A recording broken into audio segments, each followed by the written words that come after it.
Ready for some sweet potato casserole? Well, let me show you how I do it. First, I start off by peeling my sweet potatoes. And yeah, I'm peeling them the old-fashioned way because this is how my mama and grandmama did it. And look at that. I ain't wasting nothing. And look how beautiful it is. Ooh, I just love to cook. Next, I chop them up into about 1-inch size pieces. Then I throw them into a bowl of cold water. Take them over to my sink and give them a good wash. And then I let that water drain off. Next, I throw them into a pot of water on top of the stove. Yes, you can do them in the oven. Sometimes I do it in the oven. Sometimes I won't. For this tutorial, it's on top of the stove. I let them come up to a boil. And when they are fork tender, just like this, I remove them from the stove, drain that water off, and let them cool just a little bit. Now, we're finna take a pause for a minute, y'all.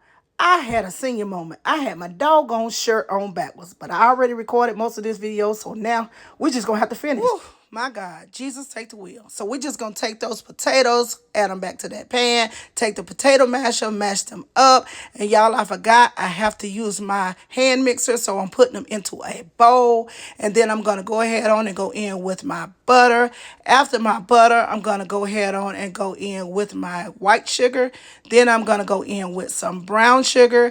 After that, I'm gonna go in with my eggs, and then I'm gonna go in with my half and half. After that, I'm gonna add in some good old vanilla, and then after that, I'm gonna throw in a little bit of salt. Then I'm gonna take my hand mixer and start mixing it until it's smooth. Now, somebody mentioned in my potato pie videos that I need to let people know how to remove the strings. Well, there you go. Now I'm going to mix up this batter until it's super smooth, and then I'm going to pour it into my baking dish.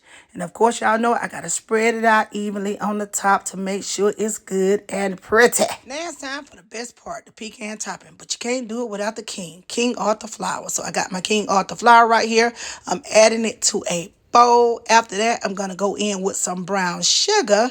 And then after that, I'm going to go in with some butter because y'all know that butter makes it better. Then I'm going to mix it up just like I do my homemade biscuits, yeah, with my hands until I get that cornmeal consistency, just like that.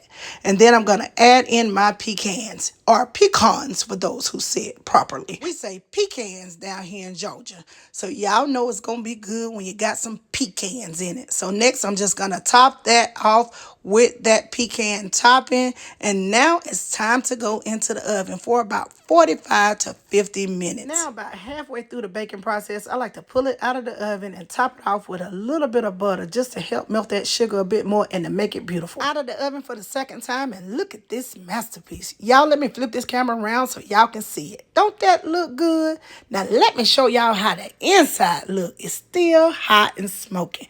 And y'all know my greedy spirit can't even take it. So y'all already know what's next. I got to give it a taste. Oh, Lord, that's good right there.